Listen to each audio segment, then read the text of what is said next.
Bom, boa noite para o pessoal que está em Portugal, pessoal que está em Moçambique, Angola. Boa tarde para o pessoal que está aqui no Brasil. Eu sou o Thiago Velasco, sou escritor, sou doutor em literatura, cultura e contemporaneidade, esse nome grande. Sou jornalista, enfim. Então, tenho essa atuação na literatura, tanto teoricamente quanto na prática. Bem, o nome, né, como eu falei, é Literatura Contemporânea, Hibridismos, Escrita Não Criativa e Inespecificidades. O que eu vou tentar fazer aqui, aliás, vou fazer, né, meu plano é esse, tentar não ser muito abstrato, ou seja, eu vou apresentar uma teoria muito rápida e vou partir direto para os exemplos, e a partir dos exemplos aí sim eu trago mais teoria, de modo que tudo pareça menos árido do que o nome indica. Então, sendo assim, vamos partir para dentro. Textos híbridos, literatura fora de si, escrita não criativa, literatura inespecífica, literatura em campo expandido, né? Tudo isso, né, se percebe que tem uma série de nomes, uma série, né, nomes que não são muito claros, muitas vezes, mas eu não vou apresentar, obviamente, cada um deles no sentido estrito, não vou ficar conceitualizando de uma forma muito precisa, porque acho que precisão também não é muito desses termos assim, e eles conversam, às vezes eles parecem semelhantes, então. Mas o que eu quero dizer é que tudo isso está tem, na verdade, o mesmo campo semântico, assim, mesmo campo conceitual, né? A ideia de... Você percebe que eu chamo de textos, às vezes literatura, mas texto, a ideia de texto me interessa muito, porque a partir do momento que a gente começar a identificar esses textos, a gente vai ver que não tem uma precisão muito grande e texto parece... Na imprecisão, né, da palavra texto, parece que a gente tem mais... ou seja, parece mais honesto no que a gente está falando, pelo menos mais justo. Bem, mas dá para entender. Híbrido, né? Aquilo que não é puro, de alguma forma, aquilo que está misturado, aquilo que não é uno. Né? O fora de si, né? Ou seja, fora de um lugar específico. Escrita não criativa, que parece um paradoxo, né? É claro que tem criatividade na escrita dita não criativa, a gente vai chegar lá.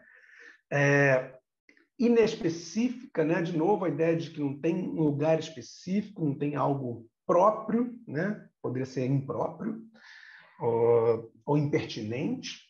E aí, que maiorzão, eu trouxe literatura em campo expandido, que talvez seja um termo mais guarda-chuva, né? Um termo que incorpora tudo isso. E é um termo... o campo expandido ou campo ampliado é um termo roubado das artes visuais, tá? Então, muito do que eu uso aqui e do que a gente usa para pensar essa literatura que a gente vai tratar aqui hoje vem de uma teoria das artes visuais, porque a teoria da literatura talvez seja uma teoria um pouco mais conservadora, ou a literatura talvez seja um pouco mais conservadora, ou pelo menos as mudanças na literatura talvez não sejam tão claras quanto nas artes visuais. Bom, campo expandido. Campo expandido é um termo cunhado, no caso campo ampliado, pela Rosalind Krauss. Nos anos 70, ela percebeu que estava tendo, na verdade, já desde os anos 60, ela percebeu que existia uma série de expressões artísticas que estavam chamando de esculturas e por aí vai, mas que propriamente não pareciam esculturas, pelo menos não da forma que a gente entendia até então escultura, né? Então vamos lá, eu trouxe aqui uma citaçãozinha dela, desse texto clássico dela, Escultura em Campo Ampliado, para a gente entender o que ela estava vendo. Né? Corredores estreitos com monitores de TV ao fundo. Grandes fotografias documentando caminhadas campestres. espelhos dispostos em ângulos inusitados em quartos comuns, linhas provisórias traçadas no deserto. Parece que nenhuma dessas tentativas bastante heterogêneas poderia reivindicar o direito de explicar a categoria escultura. Isto é, a não ser que o conceito dessa categoria possa se tornar infinitamente maleável.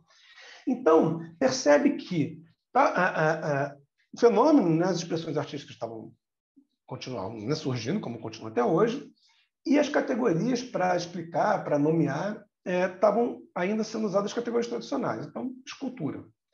Só que, como ela estava mostrando, será que linhas provisórias traçadas no deserto é escultura? Né? Hoje a gente chama de land art, mas na época era escultura. E por aí vai, buracos no meio da floresta, ou coisas mais minimalistas, enfim, né?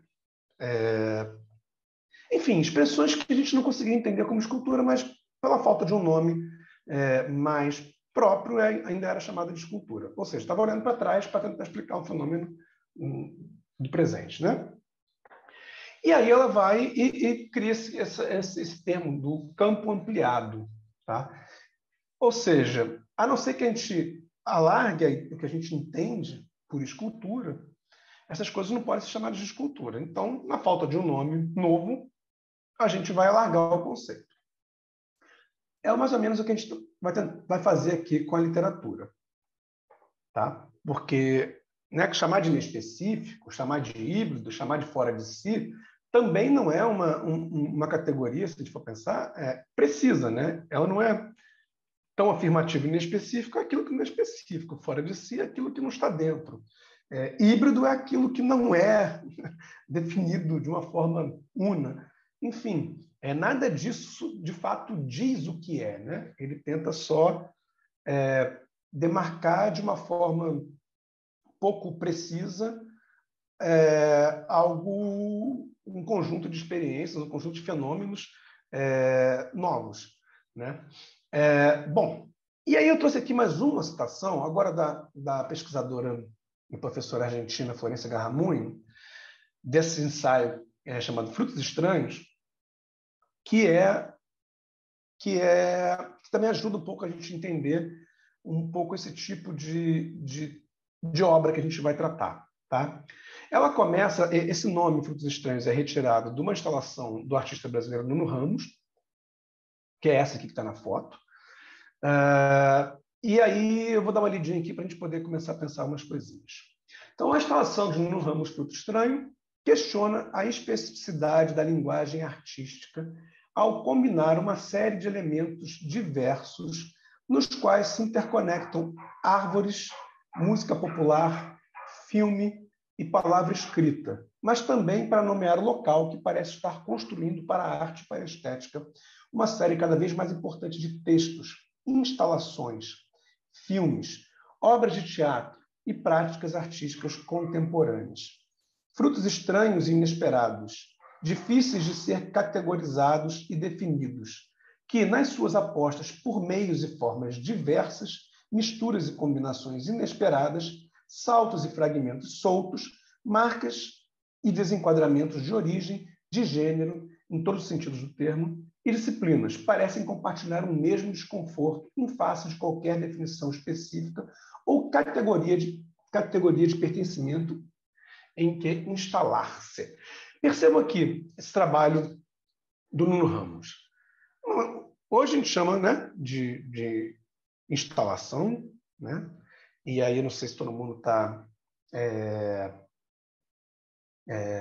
familiarizado com o termo instalação nas artes visuais, basicamente um trabalho que lida com espaço, um trabalho muitas vezes que se utiliza de ready-made, né, outro conceito também das artes, ou seja, objetos produzidos anteriormente, né, às vezes a escala industrial, enfim, e que o artista só pega, muda de lugar, bota num espaço de legitimação da arte e, portanto, nesse deslocamento, nessa performance autoral vira arte. Né?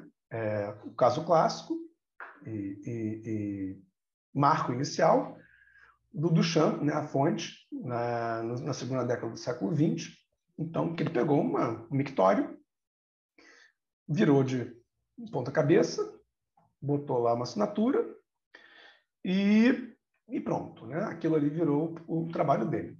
Vamos chamar de quê? Escultura, como a Rosalind Krauss falou. Então, um mictório industrializado que é posto no espaço de arte é uma escultura? Enfim.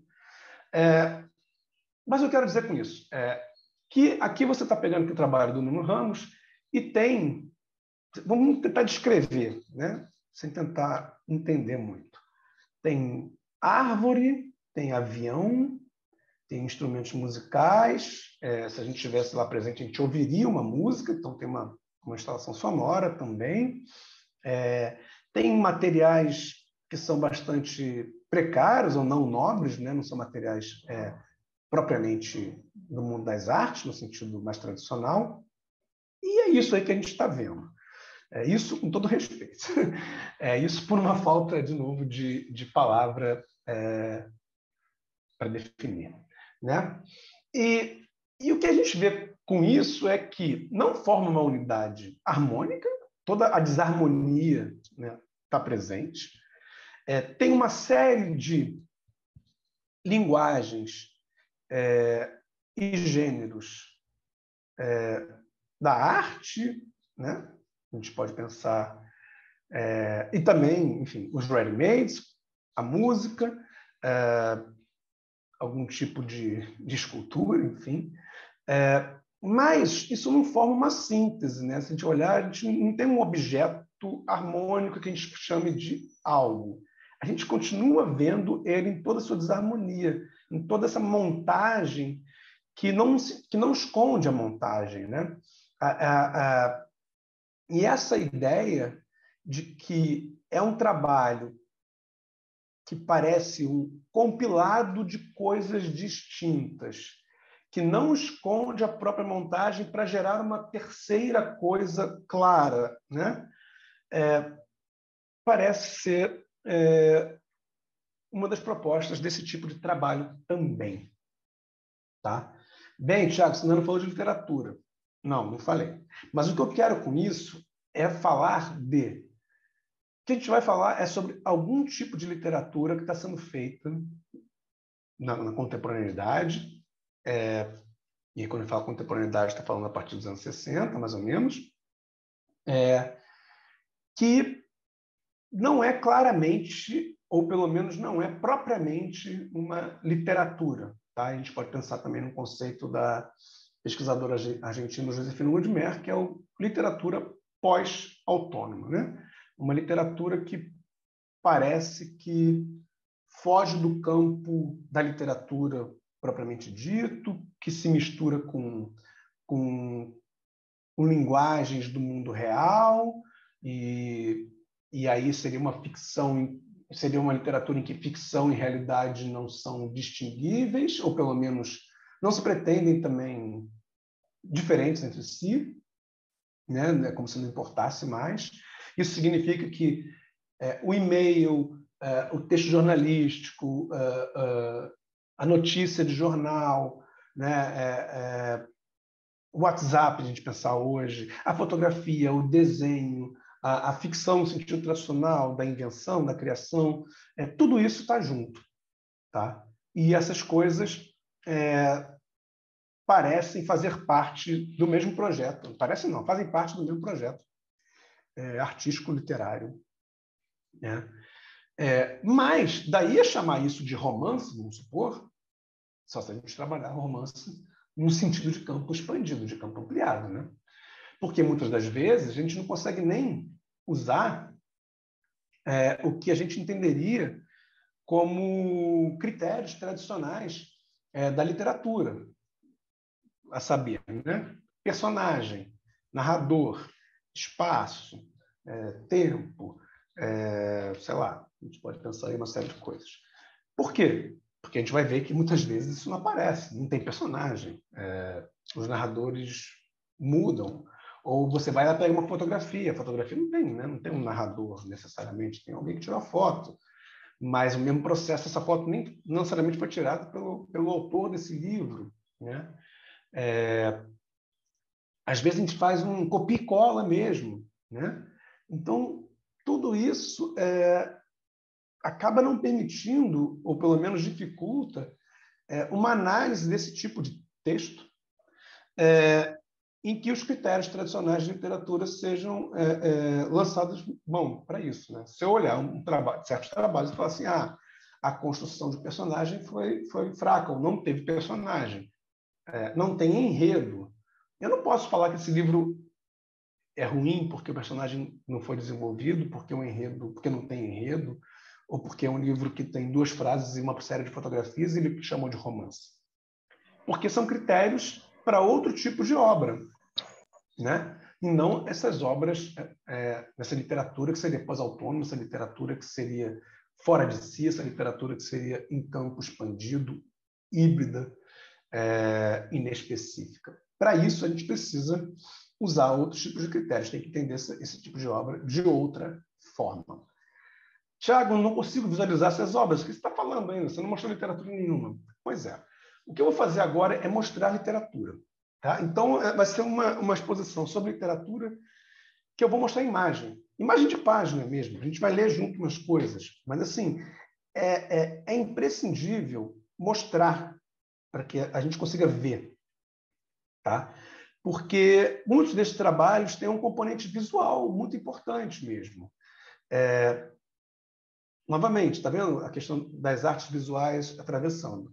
Então, eu optei, acho que a partir de agora mesmo, trazer uma série de trabalhos para que eu possa mostrar e a partir disso a gente vai discutindo algumas coisas. Só mais uma questão que eu esqueci de falar. Esse tipo de trabalho híbrido, esse tipo de trabalho que parece uma montagem sem forma, ele também se relaciona muito com o mundo contemporâneo no sentido da identidade fragmentada, sabe? A ideia de uma descontinuidade, de algo que não é fixo, de algo que... Né? E a gente pode pensar isso com a globalização, a gente pode pensar isso com uma série de outras coisas, mas, assim, enfim, é como se a própria arte também, assim como os seres humanos, enfim, a sociedade como um todo, refletisse essa ideia de que uma identidade una e estável não faz mais sentido. Então, pensar que os gêneros literários e as expressões artísticas elas surgem na história, né, gente? Ela se relaciona com certo tipo de ideologia, com certo tipo de condição social, cultural. Ela não é inventada numa mesa, né, no escritório, na faculdade, dizer agora a gente vai ter isso. Não. Ela é fruto de uma expressão de um artista, de um escritor, de um autor, que tem, né, algum tipo de visão de mundo e quer se expressar de certa forma. E como ele é do tempo dele, não do futuro, aquilo que sai, aquilo que ele produz, é algo que está dialogando com o próprio tempo. Claro que, na maior parte das vezes, a gente tem... É mais fácil e mais comum que a gente produza expressões artísticas a partir de categorias e de enfim, temáticas e expressões que a gente já conhece, ou seja, passadas, né? Mas o que a gente chama, às vezes, de vanguarda, que seria à frente do tempo, que é possível, né? Só se a gente viesse de outro tempo mesmo,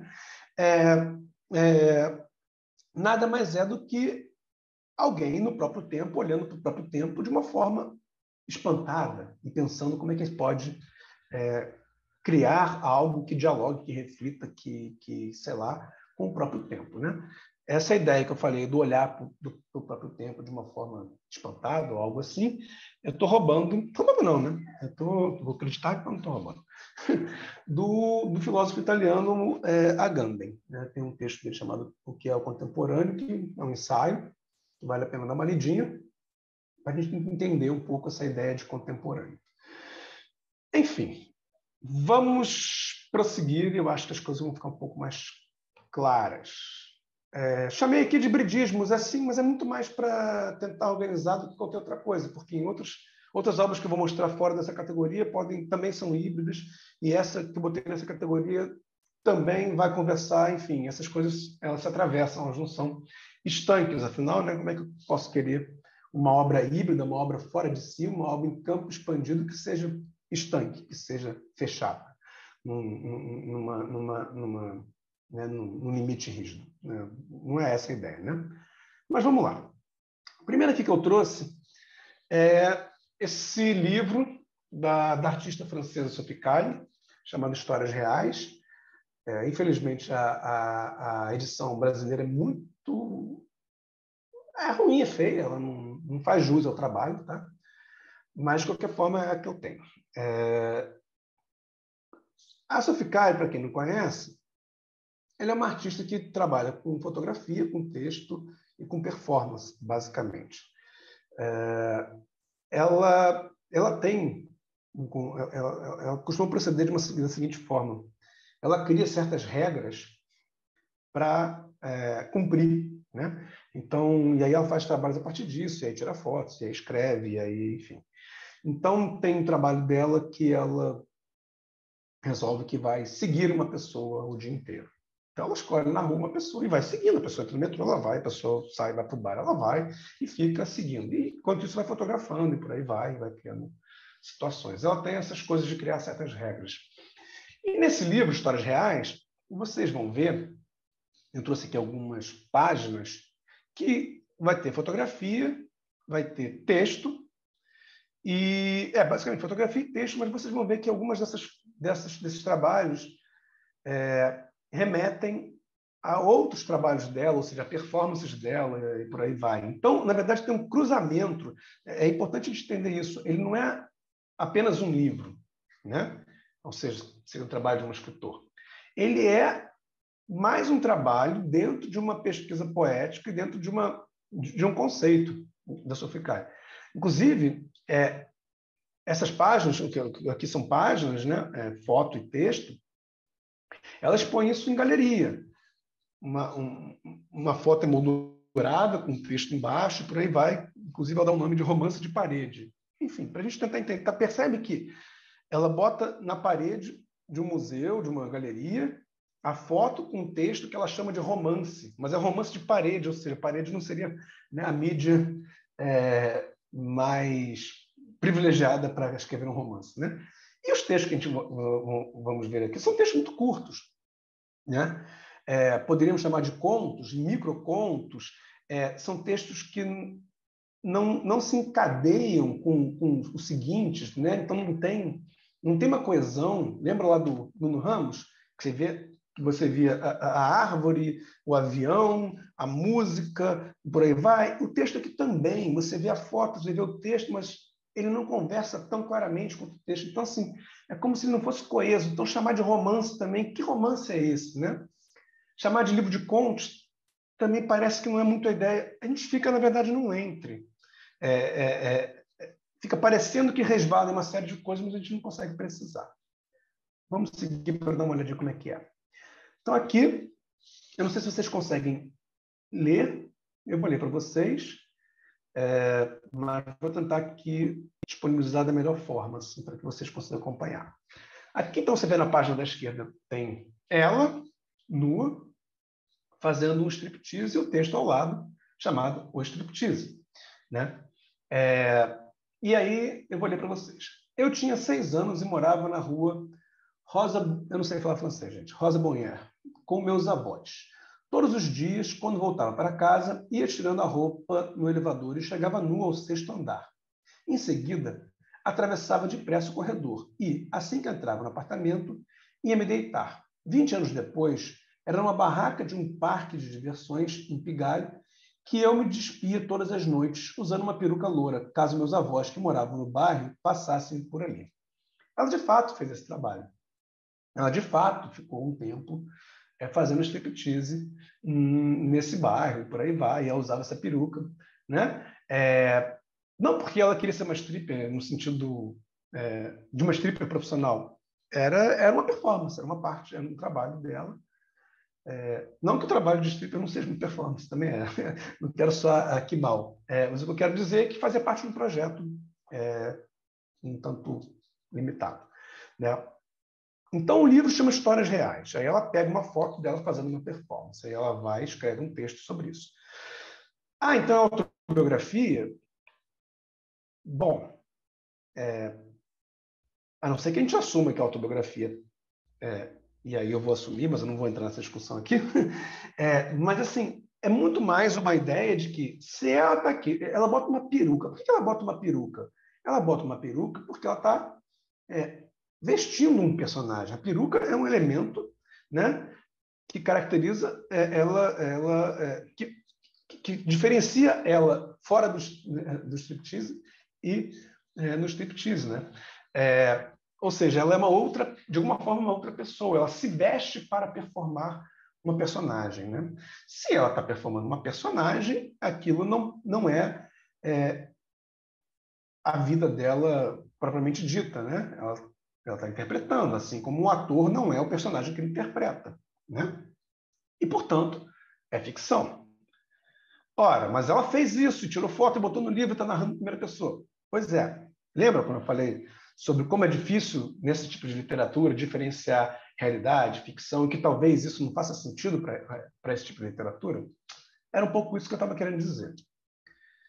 Além do mais, né, gente, tem essa foto e tem esse texto. Isso não quer dizer, embora a foto pareça redundante, pareça corroborar o texto, a gente também, a não ser que a gente vá pesquisar sobre a vida dela, a gente também não consegue dizer que o texto não é uma criação inventada, né? Eu não sei se essas partes desse texto são verdadeiras no sentido empírico, né? Se a autora empírica viveu isso fora do texto, ou pelo menos dessa forma. E me interessa muito pouco, na verdade, porque aqui tem um trabalho, obviamente, um trabalho poético, um trabalho de estética. Ela escreve esse texto, ela organiza esse texto, ela organiza a foto. Ela fez um trabalho anterior e essas coisas estão dialogando e para mim isso é mais interessante do que saber se ela viveu aquilo ou não. Embora também tenha certa função. Vamos seguir. Nesse outro aqui é O Encontro. Conheci-o num bar em dezembro de 1989. Eu estava de passagem por Nova York e ele me convidou para ficar na sua casa. Aceitei. Ele me deu o endereço, as chaves e sumiu.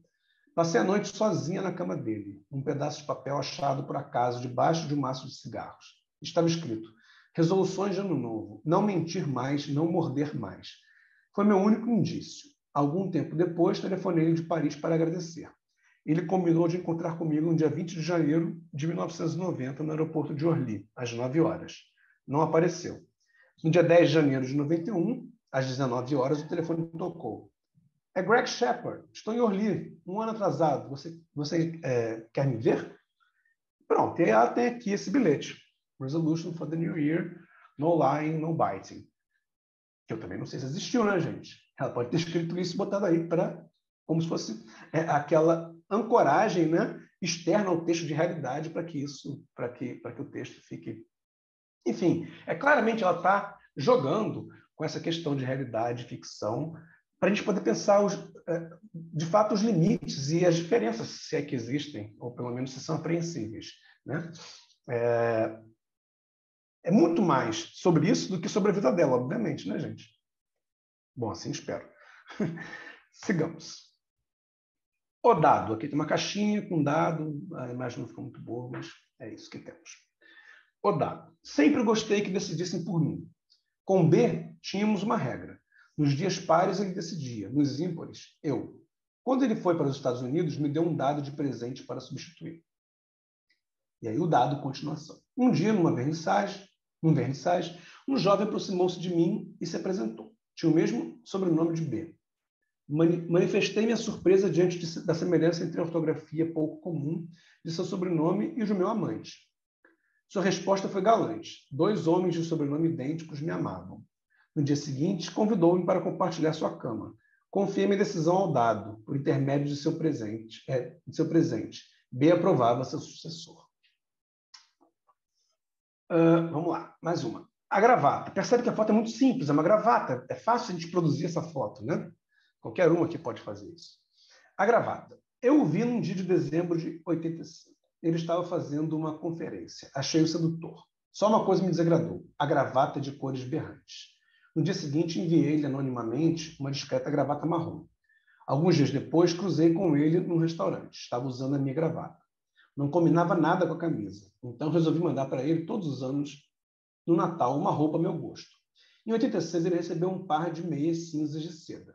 Em 87, um colete preto de alpaca. Em 88, uma camisa branca. Em 89, abotoaduras douradas. Em 90, uma cueca com estampa de árvore de Natal. Nada em 91 e em 92, uma calça de flanela cinza. No dia que ele estiver completamente vestido com o que escolhi, gostaria de reencontrar. Sigamos. O divórcio. Eu juro que eu não vou ler todo o livro, não, tá? O divórcio.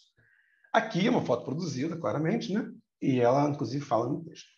Nas minhas fantasias, eu sou o homem. Greg logo percebeu. Talvez tenha sido por isso que um dia ele me propôs que eu o fizesse urinar. Isso se tornou um ritual entre nós. Eu ficava atrás dele, desabotoava-lhe as calças sem ver, tirava o pênis, fazia um esforço para colocá-lo na posição adequada e mirar bem.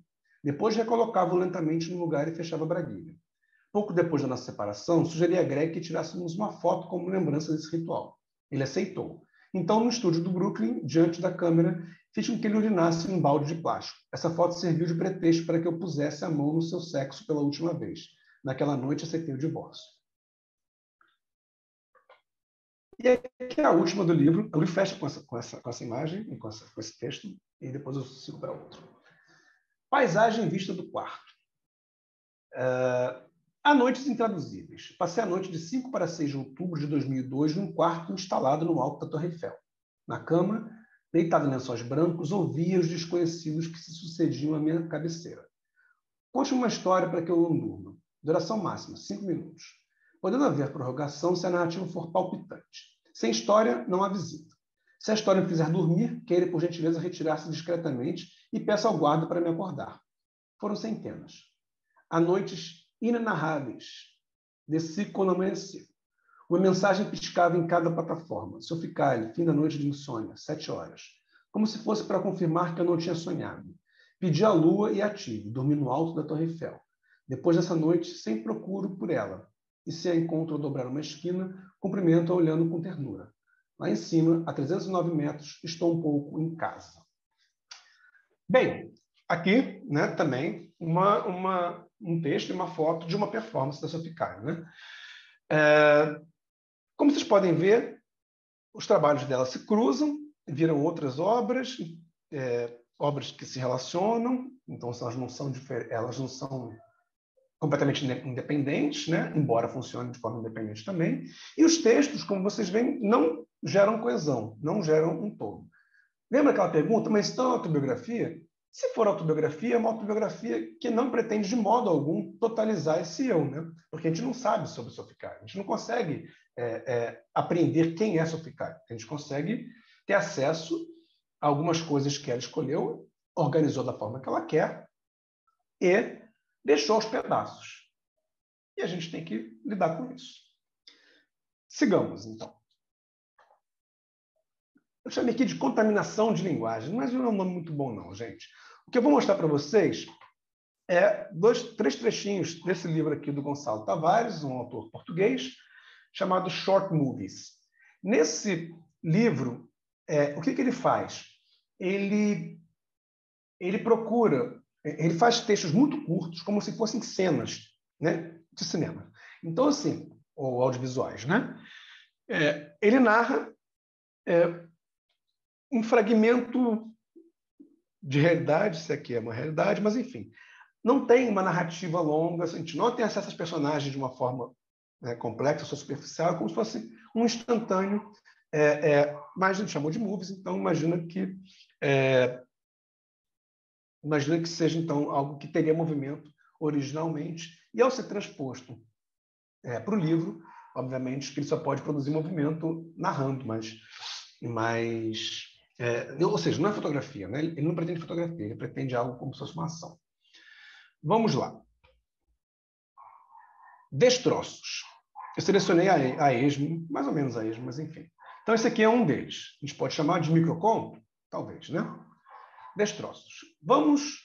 Percebe que eu sempre tento trazer um nome, né? Tradicional da literatura, romance, conto. Mas o nome do livro é Short Movies e ele também não chama de conto e por aí vai. Destroços. Vemos um monte de destroços, múltiplas casas completamente desfeitas, vestígios de roupa e um ou outro objeto milagrosamente intacto. Mas, acima de tudo, o pó já acalmou. Um homem faz a saudação nazi à frente das ruínas. É só um frame, assim, né? Talvez um pouco mais de um frame, mas a história é muito maior, né? Tem uma história por trás muito, muito maior que ele não conta, mas que está aqui, né? E que a gente consegue, de alguma forma, perceber. A mercearia. Numa mercearia, lá atrás, um pôster de Marilyn Monroe. Depois vemos a mercearia, os alimentos mal arrumados, a sujidade no balcão e em várias prateleiras. Depois vemos o casal que trabalha na mercearia, provavelmente os seus donos. São feios, terrivelmente feios. Os dois. Lá atrás, o pôster de Marilyn Monroe. Tanto na outra imagem, no outro texto, quanto nesse, ele fala vemos, né? É a ideia de que ele está narrando algo que foi apreendido pelo olhar, né? Não que a nossa narrativa não seja isso, mas ele quer sempre mostrar que tem um olho observando aquilo, né? Sigamos. E é o último desse livro. 2. A cruz de Cristo mantém-se lá em cima, mas o resto do edifício da igreja caiu. Uma mulher chora e grita e ajoelha-se diante daquela alta cruz que resiste até um terremoto brutal. A cruz lá no alto impõe respeito, sim. Noutra igreja, no entanto, a cruz mais alta acaba de ser derrubada pela queda de um crente bêbado. Depois desta queda, os fiéis mais próximos dividiram-se. Uns ajudaram o bêbado a levantar-se. Outros correram para a cruz rapidamente e voltaram a colocar na posição inicial. É uma bela cruz. Novamente, aqui uma pequena imagem. Percebe que, voltamos lá, se a gente começar a trabalhar as categorias tradicionais, personagem, ele não desenvolve, né? Narrador. O narrador, ele comenta, mas ele é um narrador que tem... ele não é totalmente distante, ele tem um certo humor, né? Tem uma acidez aí, uma ironia, mas, ao mesmo tempo, o narrador não se diferencia muito em cada história, ou seja, é o mesmo narrador das histórias.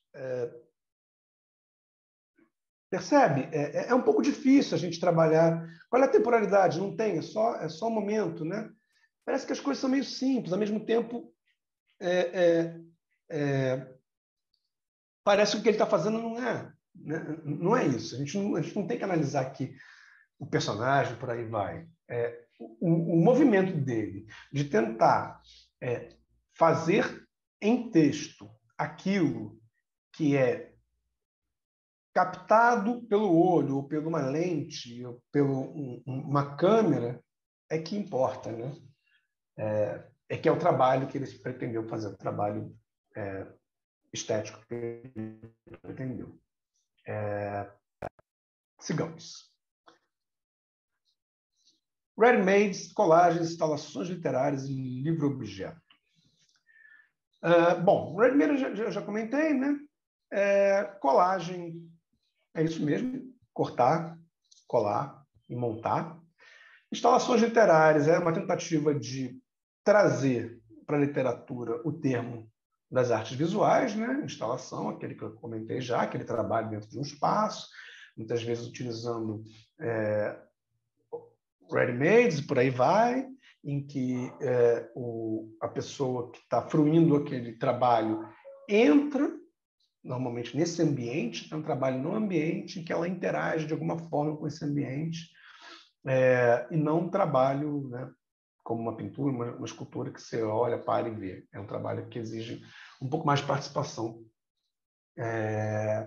das pessoas que estão lá, né? E livro-objeto também, pensar o livro como um objeto estético, o livro mesmo, né? A mídia, e não a história que está sendo contada. Vamos lá. Primeiro que eu trouxe aqui é esse texto que é vendido como romance, do Luiz Rufato, Eles Eram Muitos Cavalos. Esse livro, a Florência Garramunho, naquele ensaio do qual eu tirei a citação, no início da apresentação, ela chama de instalação. Tá? Por quê? Porque esse livro tem uma forma que é a seguinte, para quem não leu. Ele começa... na verdade, o livro todo é um dia em São Paulo. Tá? E aí, o que ele faz é, em vez de tentar contar uma história de um dia em São Paulo, ele fica como se ele estivesse captando vários momentos do dia em São Paulo e juntando nesse livro de uma forma que ele não pretende dar coesão alguma. É quase como se ele estivesse observando e ouvindo e tentando transpor aquilo para o texto. Nesse sentido, seria um ready-made, e por isso que a Florência Garramunho também chama de instalação. Mas, assim, a gente não precisa levar isso tão ao pé da letra, né? No sentido de que ele pode criar, e deve ter criado, uma série dos textos que ele usa lá. Alguns, provavelmente, ele realmente usou como ready-made, mesmo copiou e colou. Mas, enfim, importa pouco isso. O que importa é que a forma que ele encontrou de representar a cidade de São Paulo, uma megalópole, um caos, aquela coisa urbana cheia de barulho, cheia de sujeira, cheia de gente, cheia de uma arquitetura diversa de grande cidade, foi trabalhar de forma caótica, foi tentar apresentar um texto que, de alguma forma, na sua organização, representasse São Paulo muito mais do que tentar falar sobre São Paulo. Ele não tenta falar sobre São Paulo. Né? Novamente, ele não tenta totalizar, ele trabalha com fragmento, ele trabalha com o estilhaçamento, com os pedaços dessa cidade, que é assim, né? Como todas as cidades, sobretudo as cidades grandes, elas só são unificadas pelo nome, né? Porque alguém foi lá, politicamente chamou aquilo de cidade, município, por aí vai. Mas tem pessoas de todos os tipos, tem diferentes classes sociais, tem uma porção de coisas acontecendo ao mesmo tempo, coisas que parecem que não têm relação alguma. Aliás, parece não tem relação alguma uma coisa com a outra. Né? Vamos voltar de novo para o Nuno Ramos? O avião, a árvore, a música, o instrumento, tudo junto, forma algo que a gente não consegue nomear. A cidade a gente nomeia, chama de São Paulo. Mas um nome que não nos ajuda a entender o todo, né? Obviamente, qualquer nome, Brasil, São Paulo, Rio de Janeiro, Lisboa, enfim, por aí vai, não falam nada sobre aquela cidade, né? Então, sigamos. Olha o que tem aqui, um cardápio. Então, uma das páginas, um trecho do livro, que é o fragmento 68, tem um cardápio. Um cardápio que pode ter sido retirado de qualquer bar, restaurante, sei lá, de São Paulo. Ó, coquetel. Mini quiche de tomate seco e abobrinha. Damasco com queijo de gruyère e nozes. Pastelzinho chinês. Cigarrete de patê de fígado. Folhado de palmito. Entrada. Salada de aspargo fresco com medalhão de lagostas e endívias. Batata rústica com azeite e ervas. Patê com massa folhada e molho de peras. Torta de shiitake e alcaparras. Salmão defumado com panqueca. Ovas de salmão. Sopa francesa gelada de alho poró. Salmão com molho de agrião e maracujá. Prato principal, risoto de endívia. E tinha mais coisas, eu cortei. Não tem personagem, gente. Não tem narrativa, não tem narrador. Não tem... O espaço é um papel mesmo, né? Um cardápio. O que tem aqui? Ele pegou um cardápio, tirou uma foto, anotou e trouxe para o livro. Né? O que isso diz sobre São Paulo? Que tem um cardápio, ou vários cardápios, que tem vários bares, vários restaurantes. Talvez diga mais ou menos o que as pessoas comam, ou pelo menos certas pessoas que vão nesse lugar que eu não sei o nome. A gente não acessa nenhum tipo de essência. Então, esse tipo de trabalho, que é um trabalho informe, no sentido que não tem uma forma definida, ele também quer reproduzir essa não essencialidade, essa identidade que é fluida, que é instável, que a gente não consegue definir. Se a gente usar aqui os critérios tradicionais de literatura, isso aqui não é literatura, né? Tá lá, chamado de romance. E isso vai afetar a forma que a gente lê, obviamente. Mas, se a gente usar qualquer termo que a gente conhece de romance para esse livro vai ser desqualificado como romance. A não ser que a gente entenda, como a Rosalind Krauss fez lá nos anos 70, que é um campo expandido do romance, ou da literatura, porque nem literatura isso aqui pode ser chamado. Vai piorar, gente, no sentido bom. Olha o que tem. O que é isso, Tiago? É isso. É um retângulo preto na página. Por quê? Não sei. Mas tem um retângulo preto na página e faz parte, é um fragmento do texto. E vai ter diploma, e vai ter diálogo, e vai ter briga de cachorro, e vai ter uma série de coisas. O personagem só tem uma, São Paulo. Né? Personagem. E a gente tem acesso às partes dessa personagem em São Paulo. Né? Narrador, muitas vezes não tem, né? O que é o narrador de um bloco preto? Né? E é essa a situação. Ao mesmo tempo, a gente tem tem uma questão estética mesmo. Você olha isso tem algum efeito, né? Sensorial. Você está lendo um livro, tem um bloco preto no meio do livro. Né? Isso tem um efeito sensorial. Não adianta de tentar racionalizar muito, interpretar muito, para tentar entender como essas coisas, de alguma forma, se encaixam. Elas não se encaixam mesmo. E é isso aí. E a gente tem que lidar um pouco com isso. Também, nesse tipo de trabalho, tem essa ideia de quebrar um pouco a ordem de uma razão, né, tradicional. Quebrar um pouco a própria ideia de que os trabalhos artísticos e literários precisam ser interpretados. E aí ele volta com uma ideia, e a gente pode pensar no conceito do Gumbrich, de produção de presença, que é, antes de a gente entender qualquer coisa, a gente sente. A gente tem um efeito estético. A gente olha aquilo e, sei lá, gosta. Depois a gente pensa por que a gente gosta. Depois a gente tenta interpretar para tentar falar porque gosta, ou porque eu não gosto, ou porque odiou, ou porque aquilo deixou você ansioso, ou porque aquilo te deixou curioso, ou porque, enfim. Primeiro você sente isso. Depois você tenta racionalizar.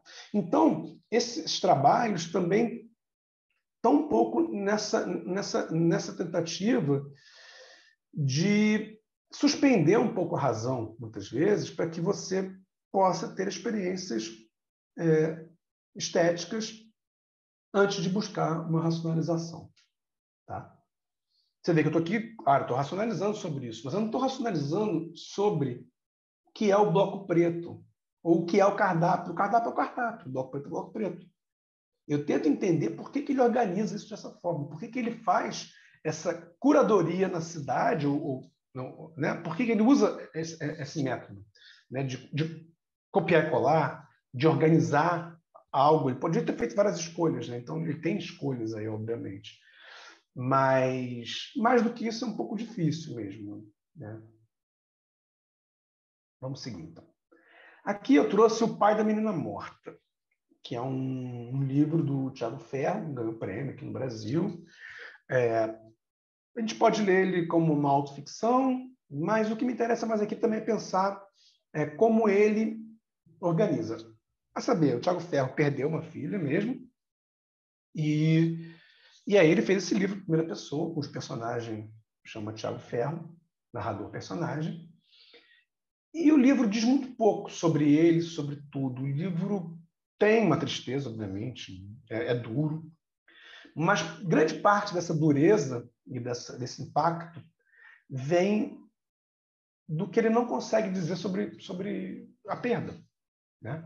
Então, é um livro que procura organizar organizar não, Ele justapõe uma série de fragmentos que parecem muitas vezes ordinários, banais, que só conseguem que o que mais dizem é da desordem mental desse Tiago Ferro, né? desse pai.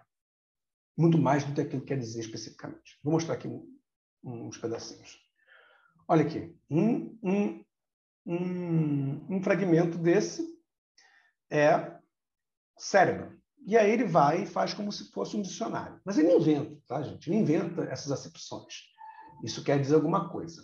Mas o formato é um formato de verbete de dicionário. Aqui, ó. Um outro fragmento. E-mail. Resposta, nota de falecimento dessa pessoa para pai. Porque ele vira, depois que a garota morre, ele vira o pai da menina morta. Ele não tem mais nome, né? E a data. Querido, se a gente fica com o coração cortado em pedaços só de pensar na morte da sua filha, o que não será em você, com você, de você? Nesse formato aqui de e-mail. Aqui uma lista. Segunda-feira, chuta uma pedra solta no passamento do Teodoro Sampaio. Terça-feira, meça minha temperatura. Quarta-feira, assista um vídeo com os melhores momentos do Chacrinha. Quinta-feira, só banalidade. Imagina um cara que perdeu a filha e ele só consegue fazer e falar banalidades. Numa lista, né? Novamente, a gente não consegue nem saber quem é esse pai direito. A gente não consegue narrador, né? Que é um narrador disso aqui. Não tem uma especificidade, nenhuma complexidade. A temporalidade é completamente caótica. As coisas vão e voltam, a gente não consegue saber direito onde que está, né? Se foi antes ou depois. Novamente, né? Os critérios tradicionais de literatura não dão conta para analisar essa obra. E não pode ser a obra não está errada, o fenômeno literário está aqui, ele existe. A gente precisa de edição de outros elementos para poder analisar esse tipo de obra. Aqui é uma fotografia, 86, Copa do Mundo, Maradona. Eu não sei que jogo é esse, se é Argentina e Inglaterra, mas enfim. E é só isso que tem, uma fotografia. E aqui, um código HTML. HTML, site. E aí, no meio desse código todo, a gente consegue ver, né? Vamos falar sobre o luto. E aqui, este projeto é um convite para quebrar o tabu, um canal de inspiração e de informação para quem vive o luto e para quem deseja ajudar. E tem esse código em HTML. HTML também não é, né, uma linguagem que a gente costuma ver para construir literatura, né? Construir romance, ficção. Mas ficção, sim, os sites, mas não literatura. Mas tem aqui, nesse livro. Sigamos. Múltipla escolha do Alejandro Zambra, chileno, autor chileno. E esse livro, especificamente, é um livro que ele tem o formato de uma prova de múltipla escolha, gente. Novamente, narrador não tem, personagem não tem. No máximo é o leitor agindo, né, no livro, marcando o X. Então também tem esse caráter interessante, né, do trabalho, que é produzindo o leitor uma participação um pouco mais ativa até. Porque o leitor, de fato, pode marcar X e fazer uma prova, embora a prova não tenha questões muito... Enfim, não são questões muito para serem respondidas. Mas é possível, e é possível você alterar, inclusive, o percurso a partir das escolhas que o leitor faz, né? Aqui acho que vocês não vão conseguir ler. Deixa eu aumentar aqui, mas vamos lá. O livro começa assim. A estrutura deste livro é baseada na prova de aptidão verbal, vigente até o ano de 94 no Chile. Essa prova incluía 90 exercícios de múltipla escolha, distribuídos em 5 sessões. Junto à prova de aptidão matemática, ela compunha a prova de aptidão acadêmica, o vestibular chileno. Foi aplicada entre 1966 e 2002. Ou seja, ele reproduz o formato de uma prova para entrar nas universidades no Chile, a prova até 94, né? Eu só não entendi porque ele fala 2002 aqui, mas enfim. Acho que talvez a prova de aptidão acadêmica tenha ido até 2002, a de aptidão verbal até 94. Bem, e aí vamos lá. Primeiro capítulo, desculpa que está torto, porque o meu livro é meio grande, eu consegui fazer uma imagem melhor. Mas o primeiro capítulo chama Palavra Destoante. E aí tem. Os exercícios de 1 a 24, assinale a alternativa que corresponda à palavra cujo sentido não tem relação nem com o enunciado, nem com as demais palavras. E cortou aqui também. Mas olha, vocês podem entender como é que é. 2, escolha. Opção A, voz. B, C, decisão. D, preferência. E, alternativa. 3, educar. A, ensinar, mostrar, treinar, domesticar, programar. Copiar. Cortar, colar, desfazer. Obviamente não tem isso na prova. Mas também é interessante, né, essa ideia. Né? O próprio copiar e colar, né, que a gente faz cada vez mais, por causa das ferramentas digitais, é muito mais fácil, mas que também não é tão diferente do que ele fez aqui, né? Copiar uma prova tradicional, colar, ou pelo menos se não são ready-made, né? Se não é uma colagem, de fato, a estrutura né? Ele pode mudar algumas coisas, que afinal de contas ele tem umas intenções também com as palavras que estão sendo utilizadas, né? Apaga, tira, anula, corrige, suprime, sedimento. Bom, e tem várias questões desse tipo aqui, nessa primeira parte. Na segunda parte, plano de redação. Nos exercícios 25 a 36, assinale a alternativa que corresponda à ordem que mais adequadamente constitui um bom roteiro ou plano de redação. E aí são várias questões desse tipo, gente. E é bem curioso, tem umas bem engraçadas, enfim. Essa aqui, então, chama a segunda. 1. Você tenta se lembrar de sua primeira comunhão. 2. Tenta se lembrar de sua primeira masturbação. 3. Tenta se lembrar de sua primeira relação sexual. 4. Tenta se lembrar da primeira morte em sua vida. 5. E da segunda. E aí tem as opções, né? Como é que você vai... qual é a melhor ordem para que possa servir como roteiro de uma redação, enfim, para que você possa servir como enredo de uma redação. E se a gente fizer essas combinações que ele sugere, a gente pode pensar em novas histórias, né? Então, acho que isso também é muito interessante, né? Porque se a leitura supõe, obviamente, um trabalho do leitor, o leitor é um coautor, no sentido de que quando ele lê, ele interpreta e cria, de alguma forma, um novo texto, ele se apropria desse texto e cria, de alguma forma, um novo texto. Nesse trabalho do Zambra, ele pretende, ele executa, né, uma proposta em que essa atividade do leitor é ainda mais conclamada, o leitor é mais conclamado a participar mesmo, né? Você pode marcar o xizinho, você pode construir essa história e por aí vai. Lembrar aqui do jogo da amarelinha do Cortázar também, que você vai saltando os capítulos, você pode seguir a ordem que ele te entrega, mas você pode também fazer outras ordens, enfim. São formas de fazer com que o leitor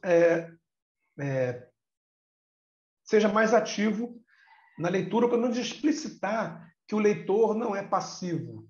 Acho que é mais isso, né? Porque esse procedimento explicita que o leitor não é passivo, que o leitor, ele, ao ler, ele é ativo, ele cria, ele é coautor, né? E mais, que o autor deixa o texto para o leitor, o autor não interfere mais. Porque tudo que ele pode interferir é o texto que ele entrega, né?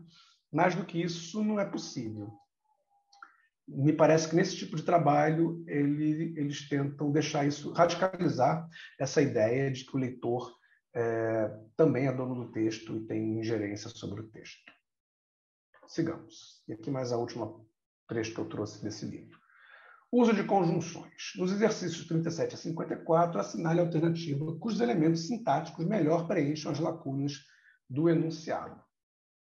E é interessante, né? Que, 1000 reformas a que foi submetida a Constituição de 80 é uma merda. Então, a opção A, com as 1000 reformas que foi submetida, opção B, devido às 1000 reformas, opção C, apesar das 1000 reformas, opção D, graças às 1000 reformas, opção E, não obstante as 1000 reformas. Percebe que,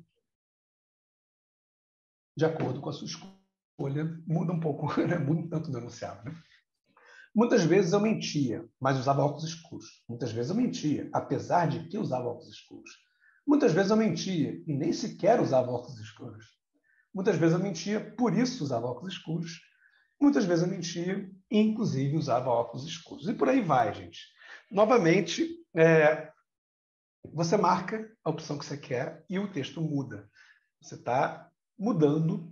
No fundo, esse é um livro que tem várias versões, dependendo do que o leitor quiser fazer. O leitor pode mudar várias vezes, né? Claro, às vezes pode ser meio chato, você está fazendo, afinal de contas, você está lendo uma prova ou algo assim. Mas o livro não é muito grande, né? Mas deve ter, sei lá, umas 70 páginas. E também, né, chamar de romance seria um tanto difícil. Vai chamar de quê? De prova? Também não é uma prova, né, gente? Afinal de contas, uma prova serve para avaliar um determinado conhecimento dentro de um contexto. O contexto não é de prova, e aí o Zambra não está aqui para analisar conhecimento de ninguém. É um trabalho artístico, de ficção, mas é o quê? Né? Que gênero que é? Não dá para saber. É um fora de si, né? Definitivamente é um campo expandido da literatura. Sigamos. E aí, já estamos partindo aqui para o final, né? E aí a gente vai abrir para perguntas de vocês. Mas não é tão final ainda assim. Trouxe aqui um livrinho objeto, que é esse Os Anões. E, ó, faltou o S. Os Anões, da Verônica Stiger. Percebe aqui, eu trouxe até uma foto. Olha, a caneta é quase do tamanho do livro, gente. E o livro é gordinho então, e baixinho. Então, a própria forma do livro remete à ideia que a Verônica queria botar de anão, né? Então, é um livro que ele é um objeto. Pensaram esse objeto para ter também uma finalidade estética, uma finalidade conceitual para o trabalho dela. O livro não é também parte, o formato dele é parte do conceito do trabalho da Verônica Stiger aqui. E eu trouxe dois trechinhos só. Tem contos maiores e por aí vai, tem essas coisas curtas, tem poema, tem roteiro, tem texto ready-made, enfim, tem uma série de coisas. Esse aqui chama Maria Martins, que é uma artista, mas o texto parece, né, de um classificados de venda de apartamento, né? Flamengo, 340 mil. Clarice, Índio, Brasil, Vista Cristo, prédio estilo glamour fina, reforma, para pessoas exigentes. Salão, 3 quartos, armários, dependência reversível, frente sol, manhã, entrar, morar. Avaliação grátis. Ter outros com direito à laje. Pronto. E é só isso. Tem um outro também assim, com outro nome, por aí vai. Mas aqui ela copiou e colou, né, gente? O título não. Mas o texto é ela pode criar também, mas se ela criou para emular um texto de classificados de venda de apartamento. Obviamente que não é esse texto. O texto em si, se a gente olhar questões de linguagem, não dizem nada sobre literatura, né? E acho que é um pouco sobre isso que quando a Josefina Ludmer fala de literaturas pós-autônomas, é isso. Não é próprio, em certos textos de hoje em dia, não é o que é próprio do literário que está sendo chamado de literatura, como nas artes há muito tempo. Você tem o Duchamp lá no início do século XX, trazendo o mictório. A gente pode pensar depois o Andy Warhol fazendo imagem de lata de sopa, reproduzindo várias vezes uma coisa, ou seja, não é uma pintura original. Depois a gente pode pensar, sei lá, além da arte, como eu falei, né? Aquela obra que trabalha com a natureza, ou uma coisa minimalista ou conceitual, imagina, só uma bola não sei aonde, ou um conjunto de luzes, e pronto. Nada disso é possível ser analisado por meio de uma técnica pictórica, escultórica e por aí vai. Se a gente fizer isso, a gente vai falar que aquilo não é arte. Mas aquilo é arte. Está na galeria, está no museu, está dentro da história da arte, reconhecidamente. Então, como é que a gente vai olhar para isso? E na literatura, também de forma análoga, menos frequente, mais recente, mas exige também da gente ler de forma diferente. Sigamos. Aqui tem um outro, no finalzinho desse livro da Verônica Stiger, chama de Imagem Verdadeira. Não sei se vocês vão ver direito, mas isso aqui é uma certidão de nascimento. Em tese, uma certidão de nascimento dela. E aí, tá lá, ó. Nascido em fevereiro de 1973, referente ao nascimento de Verônica Antonini Stiger, ocorrido no dia 22 de janeiro de 1963, nesta capital, de cor branca, sexo masculino. Então, se a gente assumir que esse aqui é, de fato, fazendo besteira. De fato, a certidão de nascimento dela teria vindo com esse erro, né, sexo masculino, que parecer ou uma alteração dela, mas que seria quase como se fosse um ponto de ficção, né? É um ready-made ligeiramente modificado que prova que isso aqui é ficção, né?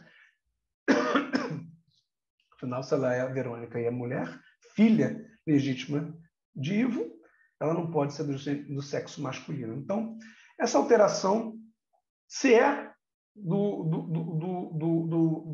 documento original, parece que o documento original, que atesta a verdade, atesta um fato, ele mesmo já produziu uma ficção ao trazer essa contradição, né? Uma mulher que é do sexo masculino. Nesse caso aqui, ela não é uma mulher trans, né? Então, é um erro, mas também ou é uma ficção, enfim. É interessante a gente pensar nesse sentido. Sigamos. E aqui, escritas não criativas, e já é a parte final da nossa apresentação. Gente, escritas não criativas, eu trouxe aqui dois exemplos. E a ideia é que quem fez não criou o texto, mas, obviamente, que tem um tipo de criação ao montar, né, ao fazer esse copia e cola, essa organização e por aí vai. Eu trouxe dois exemplos. O primeiro é esse site, né, chamado Mixlit, o DJ da literatura, do Leonardo Villaforte. A ideia dele aqui nesse site é trabalhar um conceito, a partir de um conceito do Bourriot, que o Nicolas Bourriot, ele pensa a arte contemporânea, de novo, voltando para as artes, mas não só a arte no sentido mais amplo, né? Ele fala de música, de games e por aí vai. Ele pensa que um dos traços da arte contemporânea seria a pós-produção, ou seja, não seria mais a produção, é pegar coisas que já existem, que já circulam, e alterar, mexer para virar uma outra coisa. Não é simplesmente um ready-made, que seria pegar um objeto e mudar, né, e deslocar de espaço, embora isso também seja feito. Pensa mais na ideia do DJ mesmo, a ideia de quem remixa, de quem cola trechos, sampleia e mistura com outras coisas, mudando o original e produzindo, né, uma outra coisa, sem apagar completamente as partes, né, que foram pegadas, mostrando que a matéria-prima dele é as narrativas, os objetos, os símbolos, os signos que estão no mundo, não só específicos da arte, né? Dando de alguma forma, mostrando também de alguma forma um certo apagamento da originalidade no sentido de origem, né? Aquele que cria algo original. Aqui não é original a partir do momento que tudo que ele pega já foi dado de alguma forma, já foi criado. E também, né, mostrando... E aí a gente pode pensar, né, quando o Roland Barthes fala, né, de que o texto, né, a morte do autor e por aí vai, que ele fala, o que é um sistema de linguagem? O sistema de linguagem prevê todos os textos. A gente não consegue criar nenhum texto fora do sistema de linguagem, fora daquele tipo de organização, né? No português, a gente precisa botar um sujeito, um verbo, um predicado. Tudo bem, a gente pode tirar o verbo, fazer uma frase nominal, mas tem regras. Se a gente não fizer mais ou menos dentro daquela forma, fica incompreensível. E se é assim, a gente tem uma quantidade de palavras limitada, não é infinita. A gente tem uma quantidade de possibilidades de construção de frases minimamente gramaticais limitada. Portanto, é meio que como se a gente só estivesse reorganizando palavras que já existem. Né? Um texto seria... Um autor seria aquele que pega as palavras que já existem naquela cultura e monta. Ou seja, não vem dele, né? Ele não consegue dizer aquilo que a língua dele não permite, né? Então, nesse sentido, também é bastante interessante essa ideia de mixagem, essa ideia de pós-produzir, essa ideia de pegar dos outros e transformar em outras coisas, né? Então, esse site aqui, mixlit.wordpress.com, eu trouxe aqui 2 prints para te dar uma olhada. Esse aqui é uma postagem do ano passado, chama Mudança, né? Mixlit 70, Mudança. Eu vou dar uma lidinha aqui para vocês. Homens célebres visitam a cidade. Obrigatoriamente exaltam a paisagem, as luzes cinéticas das avenidas, o vulto ao vento das palmeiras e a ânsia insaciável dos jasmins. Tudo igual, tudo rebocado, só muda a cor. Por muito tempo, o tempo não passa, o poema bom, o poema ruim. Vou vestir as roupas da coleção do inverno passado, se um dia eu tiver que voltar para o lugar de onde vim. E aí, tirando essas rimas, assim, tem uma certa graça nisso, mas percebe que em alguns versos tem um númerozinho sobrescrito e vem com uma nota de rodapé. O que ele está fazendo é acreditar os versos que ele roubou, copiou e colou. Né? Então, o primeiro aqui, o segundo, que tem o númerozinho 1, é o segundo verso, obrigatoriamente exaltam a paisagem, que é do Carlos Drummond de Andrade.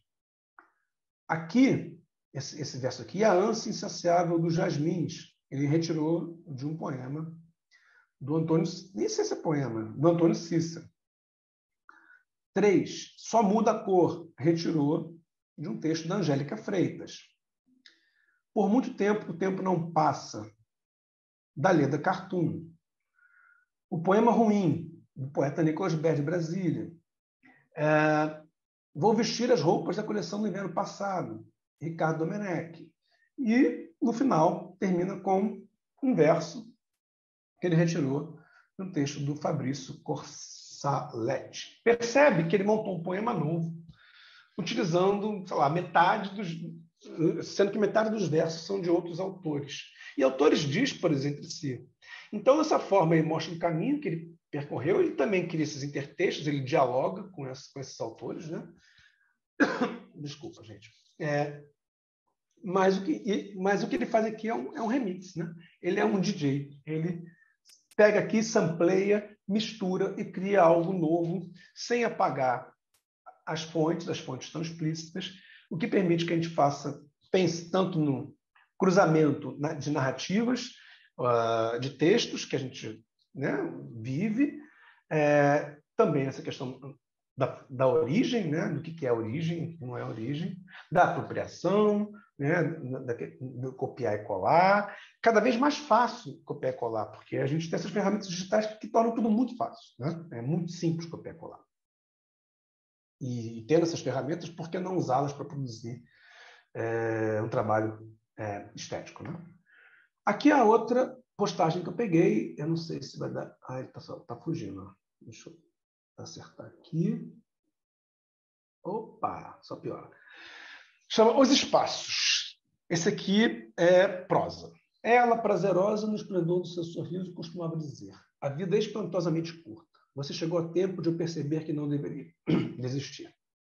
Não deu certo. Senti que estávamos separados não há 3 meses, mas há 3 anos. Pensei em como seria difícil conhecer outra pessoa, descobrir outro corpo, sem brotoejos na nuca, sem cicatriz na perna, sem manchas de sol nas costas, sem calos nos dedos. As pessoas separam, seguem sua vida, se mudam. As mulheres deixam de amar, uma coisa que eu não aprenderia nunca. Pelo menos estou tentando resolver isso. Dar nomes para os espaços entre as coisas. Estou tentando. Bem, todas as frases aqui são retiradas de outros autores. Ele não usou nenhuma própria. E aí autores também completamente díspares. Onjak, Kafka, Paulo Scott, Laura Herber, Valtércio Caldas, enfim, uma galera, gente. Tudo aqui acreditado, mas... e percebe que nem sempre o estilo muda tanto, a gente, enfim, não está sem coesão, né? Está coeso, está coerente, o que leva a gente, de novo, à ideia que eu falei, né, da língua como um sistema, que a gente organiza, né, as coisas que estão, as palavras que estão na língua. Ele pegou, sei lá, 11 autores diferentes e produziu um texto com coesão e coerência. Se fosse tão, né, se a gente inventasse tanto assim, talvez não conseguisse produzir tanta coerência. Claro, ele organizou, claro, ele escolheu, né? Então tem esse trabalho. Então a escrita não criativa é porque ele não escreveu, mas obviamente tem um trabalho criativo de pesquisa, de seleção, de montagem, né? De escolher como é que ele quer que o texto fique, por aí vai. Vamos seguir aqui para finalizar e abrir para as perguntas, para os comentários. Aqui eu trouxe 3 poemas com auxílio do Google, da Angélica Freitas. Está no livro... como é que é? Um coração do tamanho de um útero? Acho que é isso. É isso? Acho que é isso. Esse aqui ela usou o Google, fez uma googagem. O que ela botou? Ela botou, nesse poema aqui, esse primeiro dos 3 poemas com auxílio do Google, ela botou A Mulher Vai, e viu tudo que aparecia lá na lista do Google, né, o que o Google entregava. E ela foi selecionando. O interessante disso é que, primeiro, ela usa essa tecnologia, né, de busca, que, em tese, mostra tudo que as pessoas... tudo que existe no mundo, que, na verdade, obviamente, a gente sabe. Mas é interessante porque, como funcionam os algoritmos, claro, se relaciona também com o que ela pesquisa, como é que ela olha as coisas, mas também com os textos que as pessoas produzem. Então, por mais que ela selecione, recorte, cole, ela retira de textos que estão circulando de alguma forma na internet, né? Textos mais variados. Enfim. O que isso quer dizer? É que ela, de alguma forma, ela consegue captar a ideologia de um tempo, de um espaço, de um grupo de pessoas. E aí é bastante interessante, às vezes assustador, e ela vai numa chave da ironia aqui para fazer a crítica dela, para esse poema ter a potência crítica que ele tem. Eu só trouxe um trecho, um poema maior, eu trouxe um trecho de cada um dos 3 poemas. Esse aqui se chama Mulher Vai. Ela digitou A Mulher Vai no Google e veio. A mulher vai ao cinema, a mulher vai aprontar, a mulher vai ovular, a mulher vai sentir prazer, a mulher vai implorar por mais, a mulher vai ficar louca por você, a mulher vai dormir, a mulher vai ao médico e se queixa, a mulher vai notando o crescimento do seu ventre, a mulher vai passar 9 meses com uma criança na barriga, a mulher vai realizar o primeiro ultrassom, a mulher vai para a sala de cirurgia e recebe a anestesia, a mulher vai se casar e ter filhos, cuidar do marido e das crianças. Sigamos. O outro. A mulher pensa. A mulher pensa com o coração. A mulher pensa de outra maneira. A mulher pensa em nada ou em algo muito semelhante. A mulher pensa, será em compras, talvez. A mulher pensa por metáforas. A mulher pensa sobre sexo. A mulher pensa mais em sexo. A mulher pensa, se fizer isso com ele, vai achar que faço com todos. A mulher pensa muito antes de fazer besteira. A mulher pensa em engravidar. A mulher pensa que pode se dedicar integralmente à carreira. A mulher pensa nisto antes de engravidar. A mulher pensa imediatamente que pode estar grávida. A mulher pensa mais rápido, porém o homem não acredita. A mulher pensa que sabe sobre homens. A mulher pensa que deve ser uma supermãe perfeita. E o poema continua. E o terceiro conselho do Google é a mulher quer. A mulher quer ser amada, a mulher quer um cara rico, a mulher quer conquistar um homem, a mulher quer um homem. A mulher quer sexo, a mulher quer tanto sexo quanto o homem. A mulher quer que a preparação para o sexo aconteça lentamente. A mulher quer ser possuída, a mulher quer um macho que a lidere. A mulher quer casar, a mulher quer que o marido seja seu companheiro. A mulher quer um cavalheiro que cuide dela. A mulher quer amar os filhos, o homem e o lar. A mulher quer conversar para discutir a relação. A mulher quer conversa e o Botafogo quer ganhar do Flamengo. A mulher quer apenas que você escute. A mulher quer algo mais do que isso, quer amor, carinho. A mulher quer segurança, a mulher quer mexer no seu e-mail. Enfim, gente, eu vou parar aqui o compartilhamento de tela para voltar a falar com vocês, só para a gente finalizar a fala. Pronto, estou aqui. Como vocês podem ver nesse panorama que eu fiz, nessa seleção, né? Tudo literatura, mas literatura desse tipo, né? Híbrida, inespecífica, fora de si, em campo expandido, né?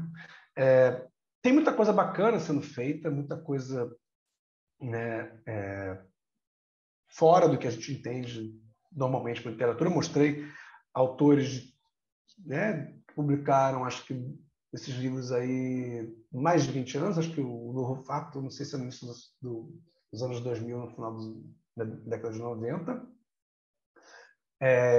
Autores do Brasil, de Portugal, do Chile, da França, enfim, para mostrar que também está no mundo, né? Homens, mulheres. Tem uma série de coisas sendo feitas assim, mas, obviamente, que analisar esses trabalhos sobre um viés, ou sobre parâmetros de literatura tradicional que a gente entende, não dá conta, né? É preciso também, talvez, outros tipos de critério para a gente poder entender esses fenômenos literários, artísticos. Percebe também que chamar de literário também é cada vez mais difícil, né? No sentido de que é tudo arte, é tudo texto, né? É muito mais nessa ideia de que essas coisas também não são mais precisas, né? Literatura e artes visuais, pega aí a Sophie Calle, claramente, nesse tipo de trabalho também não são bem definidas. E eu acho que é sobre essa indefinição que me parece produtiva, que me parece potente e que a mim interessa bastante. E é isso, gente. Obrigado e está aberto para vocês.